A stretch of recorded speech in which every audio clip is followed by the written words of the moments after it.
If you think snow is peaceful, after hearing what happened to Ethan, you'll want to board up your windows. Stay until the end because the final scene in the parking lot will leave you chilled. Story 1. The Boy in the Tree.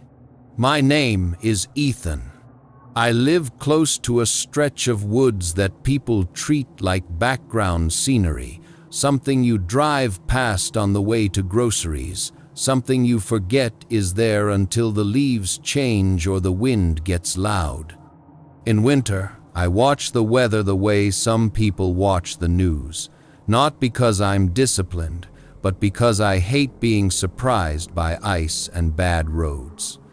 That night, the forecast was boring, cold, dry, nothing dramatic, and I remember feeling almost relieved by that because my week had been heavy in a normal way. Work, errands, the same conversations, the same drive home.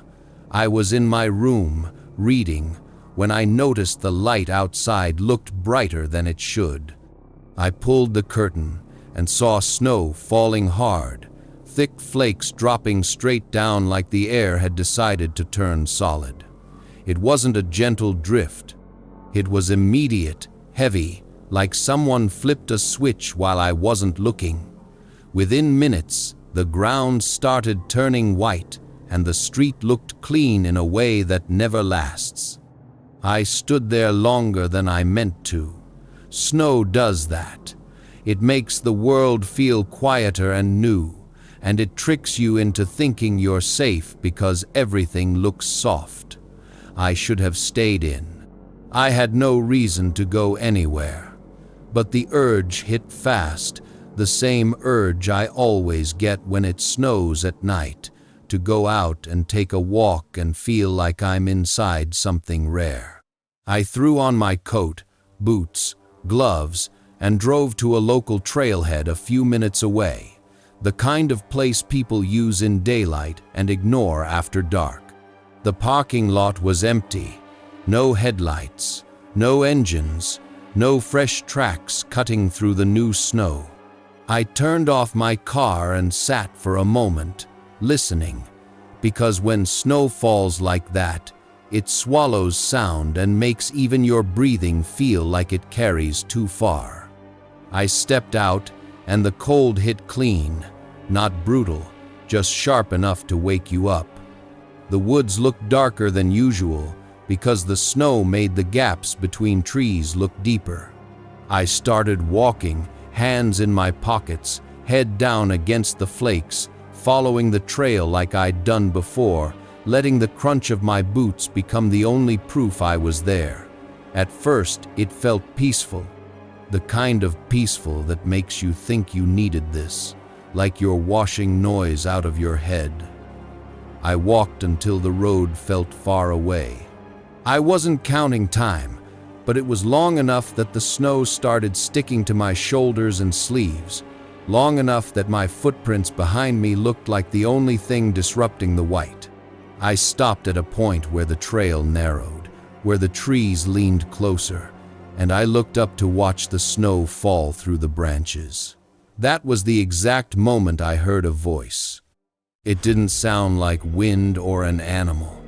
It sounded like a kid, a child's voice, clear and simple, calling out high, like it was normal to find someone standing alone that deep in the woods at night. I froze. My brain tried to fix it by turning it into something harmless, maybe a family nearby, maybe another hiker, maybe a teen messing around. But there were no other footsteps, no laughter, no adult voice telling a kid to stop yelling, nothing that belongs with a child. I turned slowly, scanning the trees, expecting to see movement. Nothing. The snow kept falling, steady and quiet, and the silence after the voice felt deliberate, like whoever spoke was waiting for me to react. I took a step back, already thinking about turning around, and the voice came again, closer in a way that made my skin tighten, not loud, not panicked, almost playful. It said, "Up here, silly." I didn't even think. I looked up, and that was the first time I saw him. A boy, maybe around 9, sitting on a thick branch, as if it was a bench, bundled in winter clothes, hood up, legs dangling, looking down at me with a smile that didn't sit right on his face. It wasn't just that he was there, it was where he was. The branch was high, too high, and the trunk beneath him was straight and clean, no low limbs, no easy grip points, nothing you'd expect a kid to climb without help. The height alone made my stomach drop. Then I looked at the snow under the tree and felt my throat go tight. There were no footprints, no messy tracks, no broken crust. The snow around the base was smooth, untouched, like nobody had stood there since the snowfall started. I stared at that clean snow and tried to make it make sense. If he had climbed up after the snow began, there would be tracks. If he climbed up before, he would have had to do it in the dark, in the cold, and then sit there waiting while snow buried the world. Either option felt wrong. I asked him where his parents were. He didn't answer.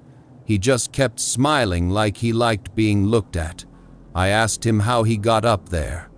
He tilted his head slightly, like he was considering whether I deserved an answer, then said, "It's a secret," in a tone that sounded practiced, like he'd said it before. His smile stayed fixed, too wide, like someone copying what they think a smile should be. I remember feeling caught between two instincts. One was concern, because he looked like a child and part of me wanted to get him down and take him somewhere warm. The other was the cold realization that nothing about this was normal, and the longer I stood there, the more the woods felt like a room with the door shut. I took a step closer, keeping my eyes on him, and he stood up on the branch with perfect balance. He didn't wobble. He didn't shift his feet like someone afraid of falling. He stood straight and looked down at me like he was waiting for approval. Then he said, "Watch this." Before I could tell him to stop, before I could even process what he meant, he leaned backward and fell. He didn't grab for the trunk. He didn't try to catch himself. He just dropped, clean and fast, a small shape falling through white air. I shouted without meaning to, a raw sound that felt stupid the moment it left my mouth, because what I was watching didn't match the rules I knew. He hit the ground with a heavy thud that should have ended everything. The sound was solid, final. My body moved on its own. I ran toward him, heart hammering, already bracing myself for what I would see. Broken limbs, a still face, the kind of moment you never wash out of your head. I didn't reach him in time to kneel. I didn't even reach him in time to touch him, because he sprang up off the snow like he had jumped from a curb, not fallen from a tree. He popped to his feet in one motion and started running deeper into the woods, laughing as he went. The laugh wasn't a normal kid laugh. It was sharp, high, and wrong, like it came from a place that didn't care about pain. I stopped short, breath ripping in my chest, staring at his footprints as they appeared in the snow, small and clear, leading away like proof that he was real. That should have been enough to make me turn around. It should have been enough to make me run back to my car and leave. But something in me chased him. I hate admitting that because it makes me sound reckless, and I'm not reckless. I'm cautious by nature. I lock my doors. I double-check my stove. I don't do dumb dares. But in that moment, it felt like the woods had put a hook in my attention and pulled. I followed his prints, moving fast, slipping once, catching myself, hearing his laughter come and go like he was pacing me, like he wanted me close enough to keep trying. The trees felt tighter the deeper I went. The snow made everything brighter but also flatter, like the world had lost depth and my eyes couldn't judge distance right. His footprints were the only guide, and that made me angry in a strange way, because it meant he was controlling what I could track and what I couldn't. I kept thinking, where did he come from? And why were there no tracks at the tree? And why did he speak like he'd been waiting for me to stop moving? Then, without warning, something hit my back. Not a shove, a weight. Like a body dropping onto me from above. I went down hard into the snow and the cold punched the air out of me. Before I could roll, he was on top of me, small hands gripping my coat collar, nails scraping at my neck and shoulder with quick, angry movements. It didn't feel like play. It felt like an attack. I shouted, tried to grab his wrists, tried to push him off, but he moved too fast for his size, slipping out of my grip like he didn't weigh what a kid should weigh. I felt stinging lines open on my skin, and the heat of my own blood made the cold feel sharper. His face was close, and his smile was still there, stretched wide while he scratched, like this was the part he enjoyed. I got one knee under me and shoved hard, then twisted my shoulder and flung him off in a desperate motion. He hit the snow, rolled, and stood up immediately, like gravity didn't cost him anything. He backed away a few steps, still smiling, still breathing like he wasn't winded at all. Then he laughed again and ran deeper into the trees. This time I didn't follow. I stood there, shaking, hand pressed to my neck, feeling the wetness, looking at my glove when I pulled it away and seeing dark smears against the snow. The woods were quiet again, and that quiet felt like it was listening. I took a step back, then another, moving the way you move when you don't want to trigger something. I kept my eyes on the direction he ran, half expecting him to circle behind me, half expecting to hear that voice pop up again from another angle. Nothing happened. Only snow falling and my own breath coming too fast. I turned and started back toward the trailhead, walking fast but not running, because running felt like panic, and panic felt like what he wanted. Every crunch of my boots made me flinch. Every branch shadow made me glance twice. When I reached the trail, I tried to follow my own footprints like a lifeline, because they were the only sign I belonged there. My neck stung, and the cold made it worse. I pulled off my hat and wrapped it around my neck like a rough bandage, not because it was smart, but because I needed to feel pressure, something that told me the skin was still mine. The walk back felt longer than the walk in. The trees seemed closer. The snow seemed heavier.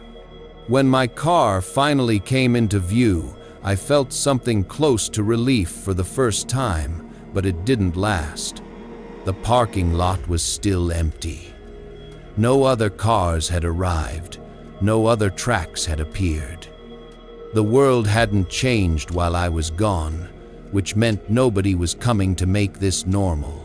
I got into my car, locked the doors, and sat there with my hands shaking on the steering wheel, staring through the windshield as snow collected on the glass like it was trying to seal me in. I started the engine and the sound felt too loud. I backed out quickly, tires slipping slightly, and as my headlights swept across the tree line at the edge of the lot, I saw a small shape standing just inside the woods.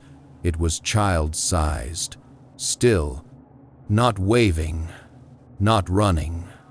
Just standing where the light barely reached, like it didn't need to move for me to know it was there. I didn't wait to see a face. I drove out of that lot too fast, heart hammering, and didn't slow down until the road lights returned and the trees became background again.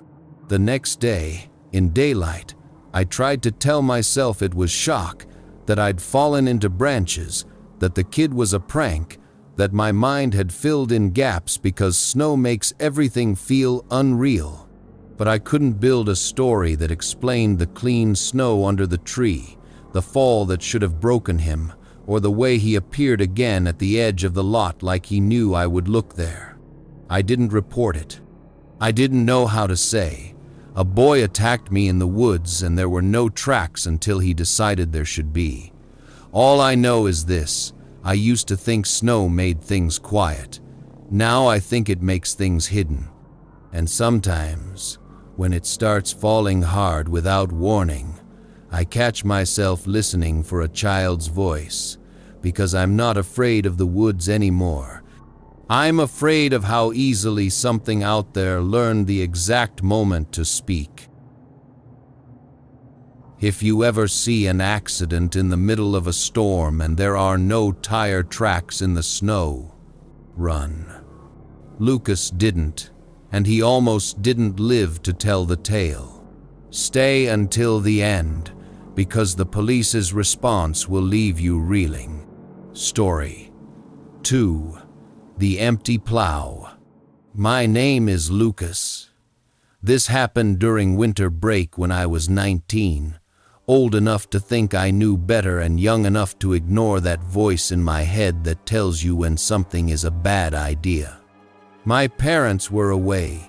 I had the house to myself, and the first week alone felt like freedom in the boring way.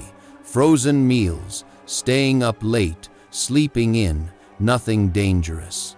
Then the snowstorm hit. It wasn't gradual. It came in hard waves, wind pushing snow sideways, piling it up faster than plows could clear it. By the afternoon, the roads were already ugly, and by evening they were basically useless. No cars, no headlights, just white and silence. The power flickered once, but stayed on. The internet didn't. I sat in my room, staring at my phone with no signal, and felt boredom turn into restlessness. My only close friend from home lived about 1.5 miles away, and I knew he was home because we had hung out the day before. The idea came to me like a joke, the kind of thing you laugh at while you're already putting on your boots. I thought it would be funny to walk over there, knock on his door, covered in snow, and make a story out of it. I told myself it wasn't far, that I'd walked longer distances before, that the roads were empty anyway. Looking back, every excuse I made was just me ignoring the fact that the night felt too still. I bundled up and stepped outside. The cold hit harder than I expected, sharp and biting, but the snow had stopped falling, and everything was coated in thick white that reflected the streetlights and made the world glow. At first, it really was peaceful. My boots crunched, my breath fogged the air, and the quiet felt almost comforting, like the storm had pressed pause on everything. About halfway there, the houses thinned out. The road dipped into a stretch lined with trees and empty lots. No driveways, no windows, no signs of life. That's when I realized how alone I actually was. The silence stopped feeling calm and started feeling exposed, like I was standing on a stage with no audience. I kept walking, hands in my pockets, head down, telling myself I was almost through it. Then I saw headlights ahead. They were distant but unmistakable, cutting through the dark from the direction I was headed. Relief hit me first. Someone was out there. A plow, I assumed, finally doing its job. I stopped and watched as the lights moved closer, slow and steady, exactly how a snow plow should move. Then, without warning, the lights swerved hard to the right, not a gentle drift. A sharp turn, like the driver had lost control or tried to avoid something in the road. The lights disappeared into the trees, followed by a dull, heavy sound, metal meeting something solid. Everything went quiet again. My first thought wasn't fear, it was concern. Someone had just crashed, and I was the only person around. I started moving toward where the lights went off the road, snow slowing me down as I followed the fresh tire tracks. When I reached the plow, my stomach dropped. The front end was smashed into a tree, headlights still on, engine still running, steam curled into the cold air. It looked exactly like a crash scene should, except for one thing. There was no one inside. The driver's seat was empty. The passenger seat was empty. I pulled the door open, expecting someone slumped down, injured, but there was nothing. No blood, no movement, no footprints leading away from the vehicle. The snow around, it was untouched except for the tire tracks that ended right there. I stood in front of that running plow, heart beating too fast, trying to understand how a person could vanish in the middle of a blizzard without leaving a single mark. That's when the feeling hit me. Not a thought, not a sound, just a deep instinct telling me to leave. My body listened before my brain did. I started backing away, eyes on the trees, suddenly convinced I was being watched. I had taken only a few steps when I heard a voice behind me. A man's voice, strained, calling out for help. Every decent part of me wanted to turn around. That was the whole reason I ran toward the crash in the first place. But something about the voice felt wrong. It was too clear, too close. I kept walking, then running, snow kicking up around my legs as panic finally took over. The voice called again, louder, closer than it should have been, like it had crossed the distance between us without touching the ground. I didn't turn around. I ran the rest of the way to my friend's house, lungs burning, legs shaking, pounding on the door like I was being chased. His parents answered, alarmed, and once I explained what happened, his dad called the police. When they arrived later, they didn't believe me. They said there were no tire tracks on that road at all. No sign of a plow, no crash, nothing. They looked at me like I'd made it up, like the storm and the dark had gotten into my head. I stayed the night at my friend's house. I couldn't imagine walking back alone. The next morning, with daylight and cleared roads, his dad drove me home. I looked at that stretch of road as we passed it. Clean, empty, no broken branches. No scars in the snow. I've replayed that night more times than I can count. Sometimes I tell myself I imagined it.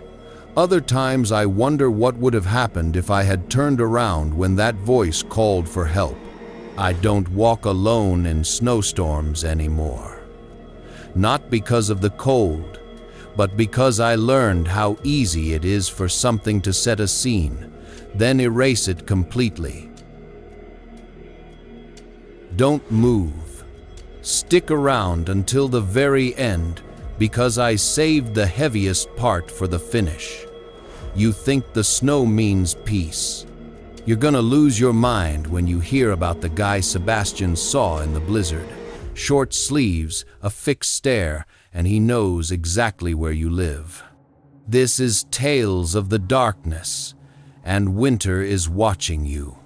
Story 3. The Man in the Snow. My name is Sebastian, but people have called me Sebi since I was a kid, And back then my life ran on the same loop every weekday: school, practice, train, home. And I stopped thinking about any of it because routine makes you feel protected even when it should not. I went to a private school in the city, so public transportation was normal for me. I knew the platforms, the announcements, the way the doors sounded when they shut, and the way the train smelled when it was crowded after work hours, a mix of cologne, wet coats, and tired breath. During track season, practice ended late, and that meant my ride home changed.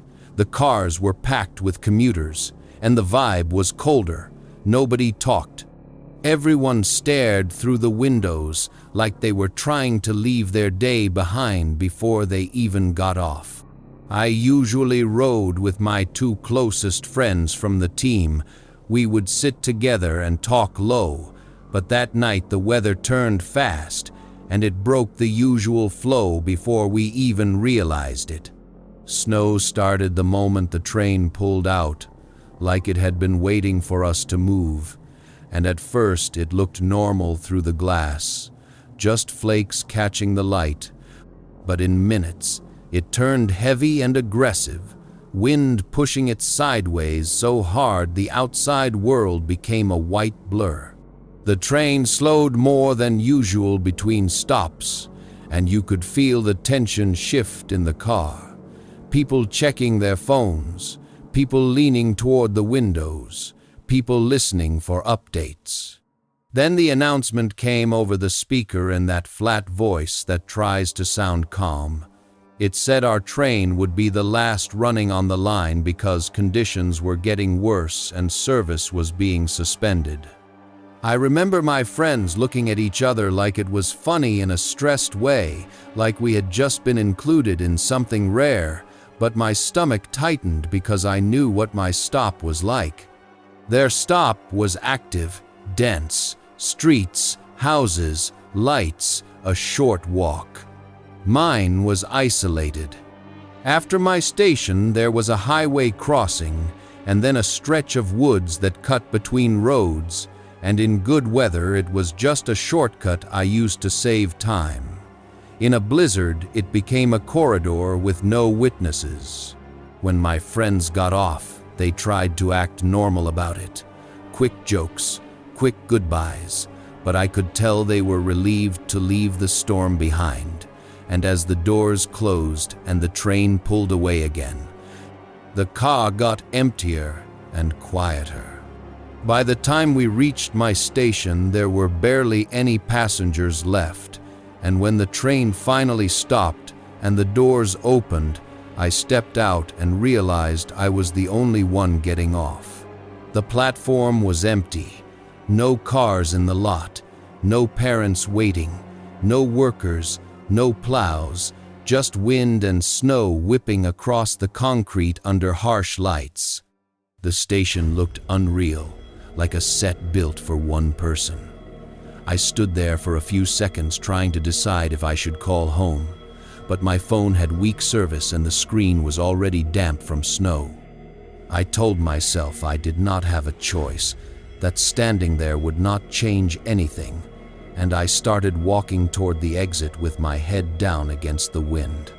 The parking lot had fresh snow with no tire tracks, and that detail hit me harder than it should, because it meant nobody had been there for a while and nobody was coming. Crossing the highway was the strangest part, because it should have been dangerous, but there were no cars at all, not even distant headlights, just an empty road buried under snow. The world felt shut off. On the other side, the shortcut through the woods waited, and I could have taken the longer route on the road, but that would have added time and wind exposure, and I convinced myself that the woods would block the gusts and make the walk easier. It was a practical decision on paper, and that is what scares me now, because it shows how easy it is to talk yourself into a bad path when you are tired and cold. The entrance to the woods was a gap between trees where the snow looked deeper, and the moment I stepped in, the sound changed. The wind got softer, but the silence got heavier, like the trees absorbed everything and left you alone with your own breathing.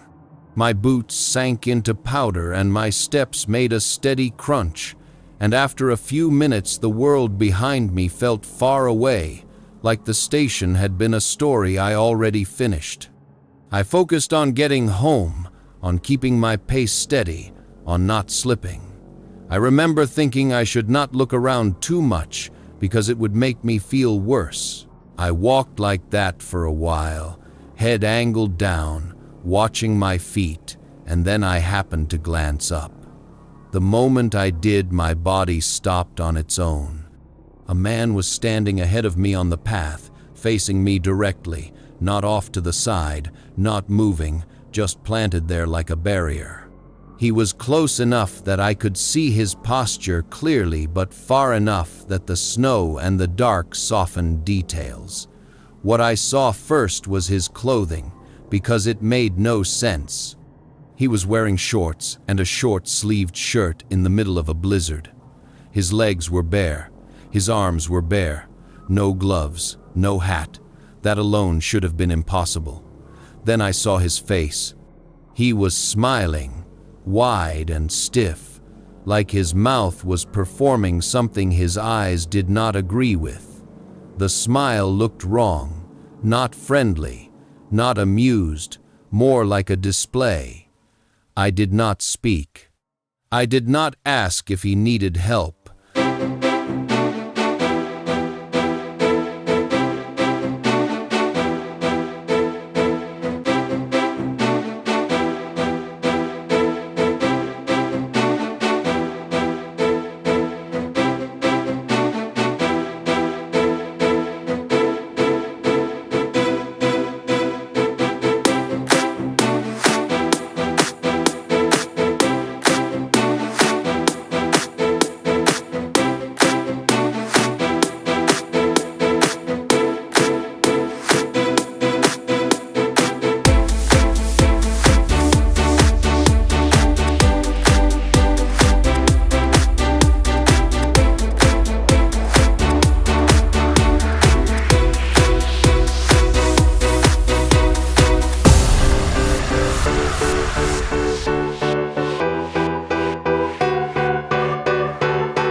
back and moved out of view fast, not stumbling, not limping, not moving like someone freezing to death. My dad ran for the door and my mom grabbed him again, telling him to call the police instead. When the police arrived, it took a long time because of the conditions, and by then the man was gone. The officers looked at our yard and saw the snow and the trees and the darkness behind them, and they said they were not going into the woods at night in that storm. My dad argued. My mom tried to keep him calm. The officers left without doing anything that felt real. After that night, nothing happened that we could point to. No break-in, no report, no follow-up, just a memory that did not fit inside normal life. But my routine changed anyway. I stopped taking shortcuts. I stopped trusting empty stations. And every time snow falls hard enough to mute the world, I catch myself watching the tree line outside my window, because I learned something I did not want to learn. Some people do not chase you to catch you. They chase you so you know they can find your home. What scares me isn't what I saw that night, but how easily everything went back to normal afterward. As if that thing didn't need to follow me, because it already knows where to find me if it ever wants to. If you don't want the next story to catch you alone, and you want more truths that will keep you up at night, subscribe to Tales of the Darkness right now. Don't let the darkness catch you by surprise. Subscribe.